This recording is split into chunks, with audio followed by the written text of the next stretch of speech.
No vídeo de hoje eu vou tratar dos resultados da Jales Machado, com enfoque no fato de que ela é uma empresa de commodities, mais especificamente do setor sucroalcooleiro, ou seja, produz etanol e açúcar. Eu digo isso porque muito se analisa da operação da companhia, do quanto ela aumenta de produção, de produtividade, que seja a eficiência, e se esquece um pouco do fato de que talvez essa operação diga menos do resultado da companhia do que o próprio preço do petróleo, sendo que a empresa sequer vende petróleo. Vou voltar nesse ponto depois.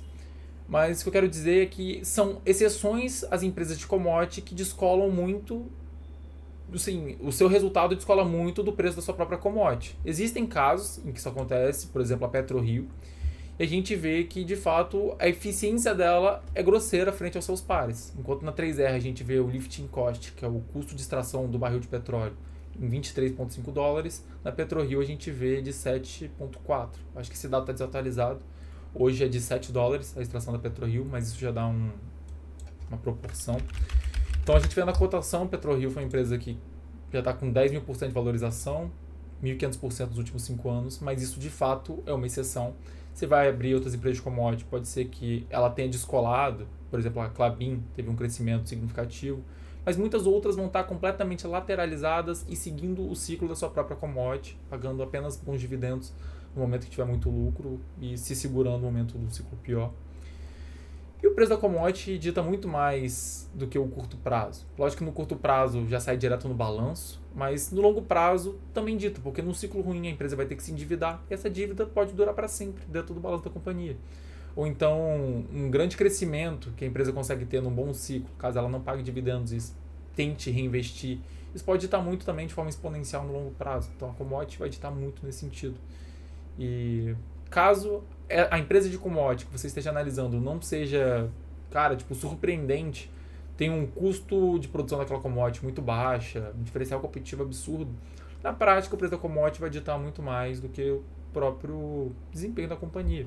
Então, se você for investir meramente pela empresa, realmente ela tem que ser surpreendente para você afastar desse ponto.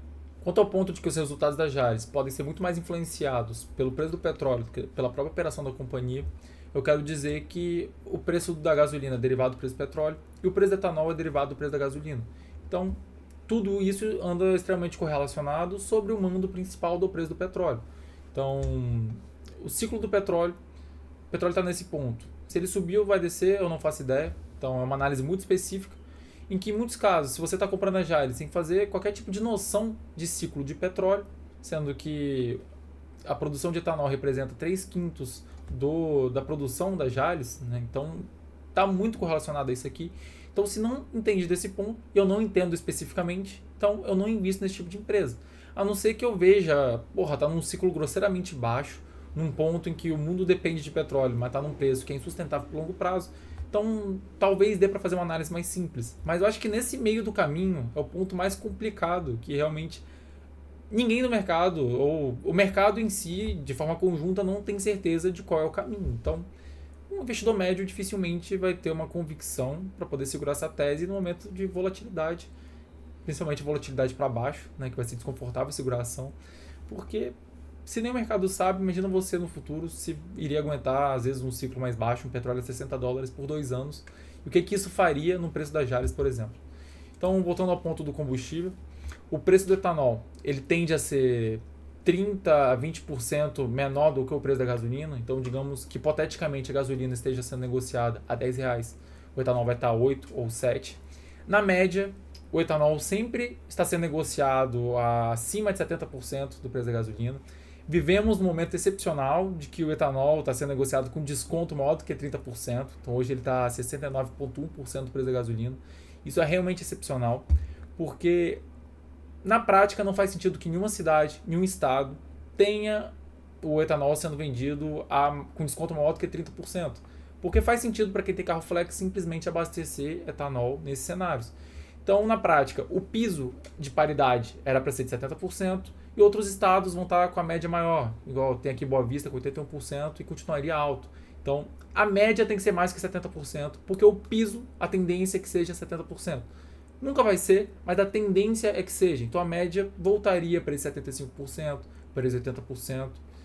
E, curiosamente, recentemente eu fui para Belo Horizonte e percebi esse nível de disparidade que eu não conhecia. Aqui no meu estado sempre foi indiferente, ou sempre foi pior abastecer etanol do que com gasolina. Eu sou de Vitória, então a gente vê que hoje realmente está bem nesse 0 a 0 de disparidade.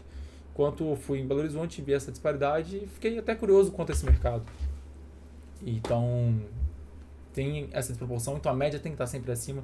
E hoje vivemos um cenário atípico em decorrência do excesso de produção de cana-de-açúcar. Eu vou demonstrar um pouco para vocês aqui do que a própria Jales Machado diz em seu relatório. E é um pouco deles suplicando pelos consumidores que, por favor, tá barato etanol, consuma essa porra. Que eles não estão entendendo porque, em muitos casos, não está se consumindo etanol, apesar de uma disparidade de 60% em algumas regiões. Então, basicamente, a Jales diz o seguinte: em decorrência de condições climáticas extremamente favoráveis no Centro-Sul, inclusive o Centro-Sul é o lugar em que, vou voltar aqui na tabela, muitos desses estados estão situados, né? É fácil fazer a logística do etanol para cidades e estados. Então, dessas regiões tende a ser mais barato o etanol do que outros que são distantes, Nordeste, Sudeste, extremo Sudeste, Nordeste, afins. Então, acaba focando nessa região. E teve uma safra extremamente favorável, em que a produção de etanol cresceu muito no país inteiro, então cresceu também aqui na Jales Machado. Então não confunda o crescimento da Jales, sendo que também teve um crescimento muito grande em outros estados. Lógico, teve um crescimento acima da média na Jales, mas também por aumento de dívida, dinheiro de IPO e afins, mas também tem o mérito da Jales nesse meio do caminho. Mas não se distancie desse fator macroeconômico, que também é muito relevante para a análise. Então, condição climática favorável, aumentou muito a produção de cana, em todas as empresas praticamente. E elas dizem que foram afetadas também pela questão do ciclo tributário, que fez aumentar um costume de utilizar a gasolina pela disparidade. E que agora, mesmo com essa paridade de etanol comparada à gasolina menor do que 60%, que seria muito vantajoso abastecer com etanol, tem uma lenta recuperação que se deve, em grande parte, à inércia do consumidor em relação à troca do seu combustível de preferência. Ou seja, está falando aqui que o consumidor é idiota, que ele tem a opção de abastecer com etanol, mas não está fazendo por sonceira, que é só olhar a porra do preço. Vai ter a placa lá no posto de gasolina, todo posto tem, dizendo a desproporção de preço entre a gasolina e etanol, vocês podem ver lá embaixo da bomba. Então aqui costuma estar 70%, então não me importa o suficiente com isso. Mas tem muito estado que realmente está grosseiro e a empresa está quase que suplicando para que consumam etanol, para que esse nível de disparidade volte à normalidade. E por esse tipo de súplica você já entende o que está acontecendo no balanço da empresa. Então, por um lado, ela tem a produção aqui de etanol, deixa eu pegar essa primeira tabela, que representa 63,4% da produção da companhia, e que a empresa não está conseguindo vender esse etanol, ou está vendendo por um preço que não gostaria de vender, e eu vou voltar nesse ponto em breve. E o outro lado é o preço do açúcar. O açúcar é uma commodity que está num preço interessante, está num preço bem elevado para suas médias históricas, então diria que está num sistema de topo praticamente. Foi um topo bem relevante, notório, que a gente viu aqui em 2017, e está num topo novamente. E novamente eu faço a pergunta para investidor de Jales Machado se você faz ideia de qual o caminho que esse açúcar vai, essa cotação do açúcar vai? Eu não faço ideia. Eu não sei se pode fazer um pico desse e cair de novo, ou se vai subir, se vai andar de lado, para trás, não sei. Então, commodity é muito difícil de operar. E eu talvez operaria se eu conseguisse captar um ciclo de baixo notório que fala, porra, as pessoas vão ter que voltar a comer açúcar, essa porra vai ter que subir, né? Ou algumas empresas vão quebrar, então pensa num ciclo de baixo de commodity. A tendência é que em algum momento essa commodity volte. Seja porque agora o preço está tão baixo que empresas vão quebrar, vão parar de produzir essa commodity e o preço vai ter que voltar a subir. Então, nesse cenário, que é um cenário que não é hoje que a gente vive, mas nesse cenário hipotético, o investidor tenderia a fazer sentido ele investir em empresas que têm um balanço muito resiliente, tem pouca dívida, vai aguentar um momento de turbulência. E no futuro pode até comprar as concorrentes que vão quebrar, pode se aproveitar do preço da commodity que vai subir novamente. Mas isso é um ponto específico, talvez fosse o único ponto que de fato eu investiria em commodity. Então, nesses momentos medianos ou até num ciclo elevado, eu fico muito desconfiado. Eu olho aqui, não faço ideia de se vai subir ou se vai cair, porque está num preço médio, principalmente aqui no petróleo, está bem num preço médio. Então, o mercado não tem certeza se vai subir ou se vai cair, então imagina eu. Então, não teria como investir porque não tem assimetria, pelo menos na minha perspectiva, do que aconteceria aqui com a commodity. Existem indícios de que as commodities que direcionam os resultados da sucroalcooleira já estejam bem precificadas faz algum tempo. Isso porque tanto a Raízen quanto a Jalles Machado realizaram a IPO em 2021 e sabe-se que nenhuma empresa faz a IPO no momento ruim do ciclo, porque a empresa quer apresentar um bom resultado para vender suas ações para o mercado o mais caro possível, captar o máximo possível no IPO. Então se espera que esse IPO, ainda mais por ter sido próximo um do outro, ambos em 2021, tenham sido feitos no momento em que essas empresas entendiam que pelo menos as suas commodities estavam a um bom preço. Então, presume-se que esse ponto, que era mais ou menos aqui, então, desde aquela época até hoje, a gente já viu uma alta nas commodities, no açúcar, por exemplo, de quase 40%, desde o IPO até agora. E no petróleo também, uns 25%. Eu sei que no curto prazo o preço do etanol sofreu mais do que o petróleo, por questões sazonais, de excesso de produção, mas no médio e longo prazo a tendência é que o etanol siga sim o preço do petróleo. Então, apesar de uma adversidade de curto prazo, em 1, 2, 3 anos a gente não vai ver mais esse tipo de adversidade, pelo menos é a tendência. Mas de todo modo a gente vê que hoje ambas as commodities, tanto petróleo quanto açúcar, estão sendo negociadas a valores mais elevados, bastante mais elevados do que a época da IPO. E na época da IPO presume-se que essas empresas entendam que essas commodities já estavam num bom preço, porque nenhuma empresa faz IPO num preço ruim das suas commodities. Até porque elas podem esperar um momento melhor do ciclo para vender suas ações caras e afins.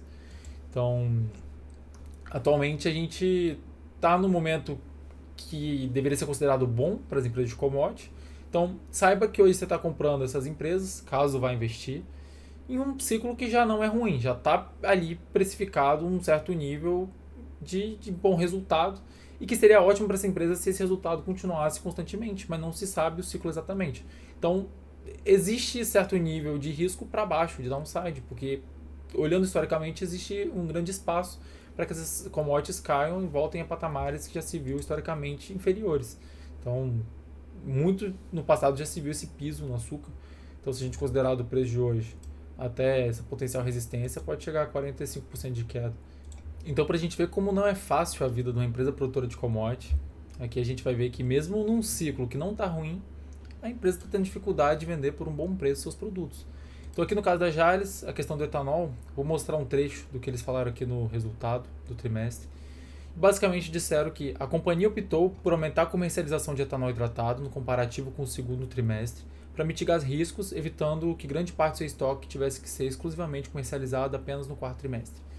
Então, eu vou mostrar para vocês a tabela de estoque, que esse estoque aumentou muito em comparação com o ano passado, o estoque de etanol, e que grande parte, um pouco foi vendido aqui no terceiro trimestre e muito será vendido no quarto trimestre. Pelo menos é o que se demonstra aqui nessa mensagem. E o ponto é que provavelmente eles seguraram esse estoque com a crença de que o preço daria uma certa normalizada para cima. Mas não, o preço foi piorando, né? A gente viu ainda esse aumento do deságio do etanol frente à gasolina e provavelmente não era o que a empresa esperava. Ela juntou esse estoque esperando uma alta no preço, mas foi exatamente o contrário. E pelo que eu vi não tem hedge na operação de etanol. Ela não tem uma garantia, um seguro contra a variação de preço, igual tem no açúcar aqui na Jalles. Então, a Jalles está pouco suscetível à variação do preço do açúcar, porque ela está protegida quanto a isso. Se o açúcar cair, ela ganha dinheiro no hedge, mas perde na venda do açúcar.